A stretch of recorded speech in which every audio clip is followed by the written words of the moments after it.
An Essay on the Development of Doctrine by John Henry Newman. Introduction. Christianity has been long enough in the world to justify us in dealing with it as a fact in the world's history. Its genius and character, its doctrines, precepts, and objects cannot be treated as matters of private opinion or deduction, unless we may reasonably so regard the Spartan institutions or the religion of Mohammed. It may indeed legitimately be made the subject matter of theories. What is its moral and political excellence? What its due location in the range of ideas or of facts which we possess? Whether it be divine or human? Whether original or eclectic, or both at once? How far favorable to civilization or to literature?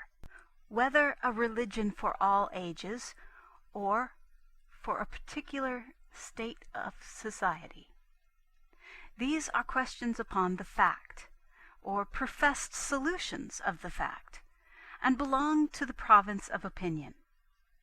But to a fact do they relate, on an admitted fact do they turn, which must be ascertained as other facts, and surely has on the whole been so ascertained, unless the testimony of so many centuries is to go for nothing. Christianity is no theory of the study or the cloister. It has long since passed beyond the letter of documents and the reasonings of individual minds, and has become public property. Its sound has gone out into all lands, and its words unto the ends of the world. It has, from the first, had an objective existence, and has thrown itself upon the great concourse of men. Its home is in the world, and to know what it is, we must seek it in the world, and hear the world's witness of it. The hypothesis, indeed, has met with wide reception in these latter times, that Christianity does not fall within the province of history, that it is to each man what each man thinks it to be, and nothing else, and thus, in fact, is a mere name for a cluster or family of rival religions altogether, religions at variance one with another, and claiming the same appellation, not because there can be assigned any one and the same doctrine as the common foundation of all, but because certain points of agreement may be found here and there, of some sort or other, by which each in its turn is connected with one or other of the rest. Or again, it has been maintained or implied that all existing denominations of Christianity are wrong, none representing it as taught by Christ and his apostles, that the original religion has gradually decayed or become hopelessly corrupt, nay, that it died out of the world at its birth, and was forthwith succeeded by a counterfeit or counterfeits, which assumed its name, though they inherited at best but some fragments of its teaching. Or rather, that it cannot even be said either to have decayed or to have died, because historically it has no substance of its own, but from the first and onwards it has, on the stage of the world, been nothing more than a mere assemblage of doctrines and practices derived from without, from Oriental, Platonic, polytheistic sources, from Buddhism, Essenism, Manichaeism, or that, allowing a true Christianity still to exist, it has but a hidden and isolated life in the hearts of the elect.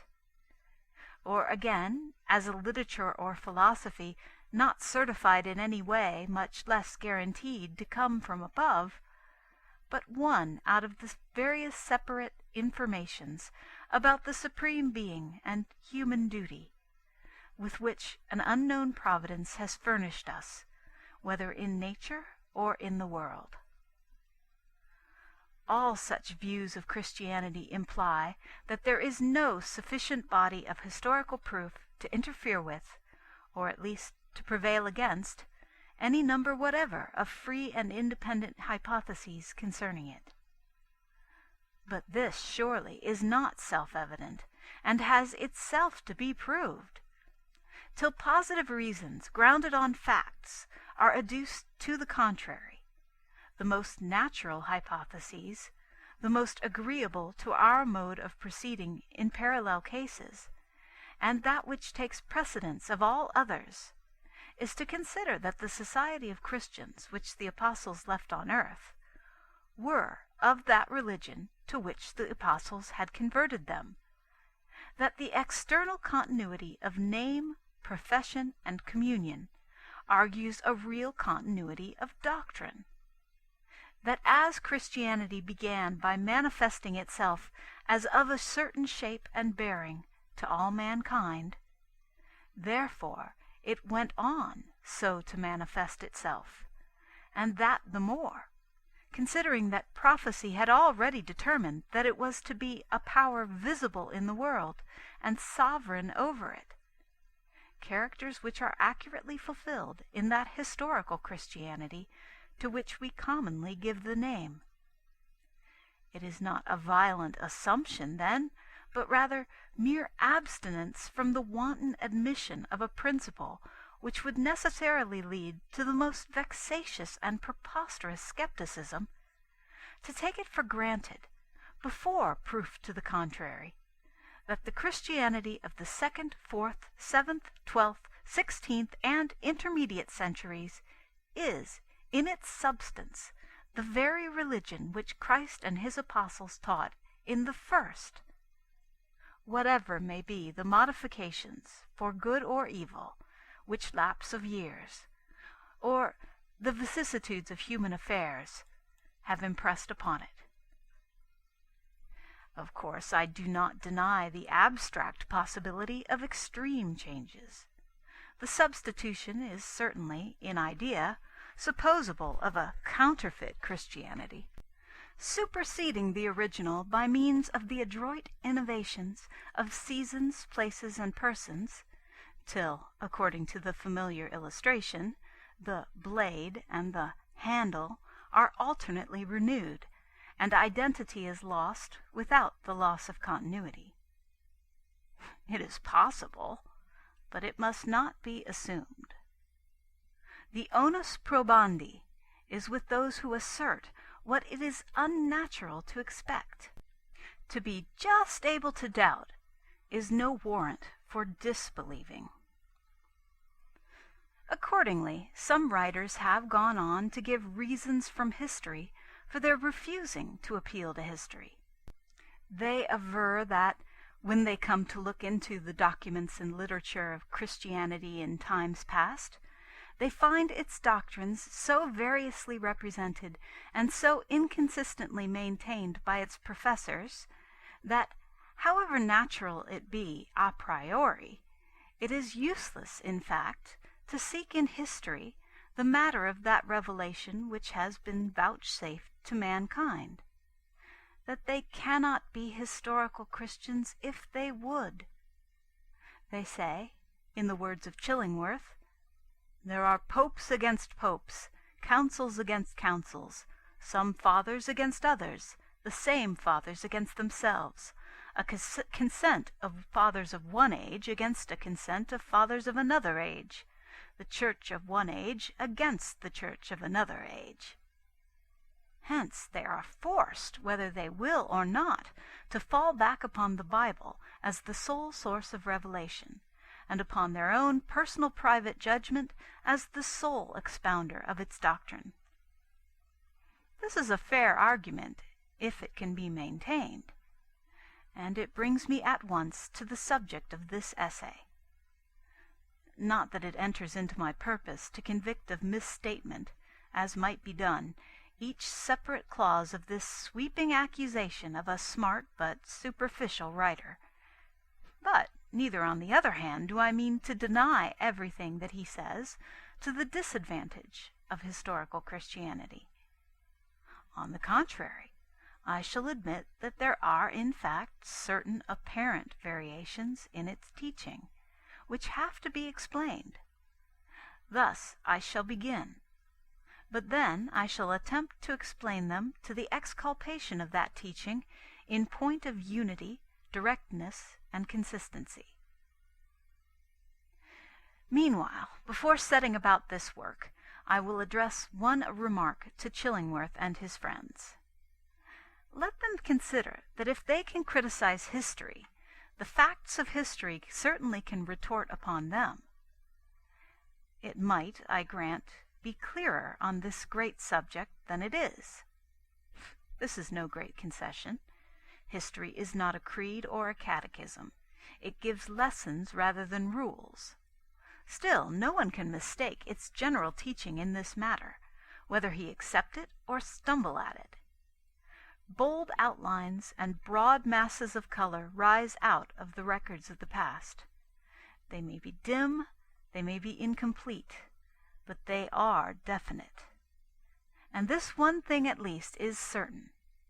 Whatever history teaches, whatever it omits, whatever it exaggerates or extenuates, whatever it says and unsays, at least the Christianity of history is not Protestantism. If ever there were a safe truth, it is this. And Protestantism has ever felt it so.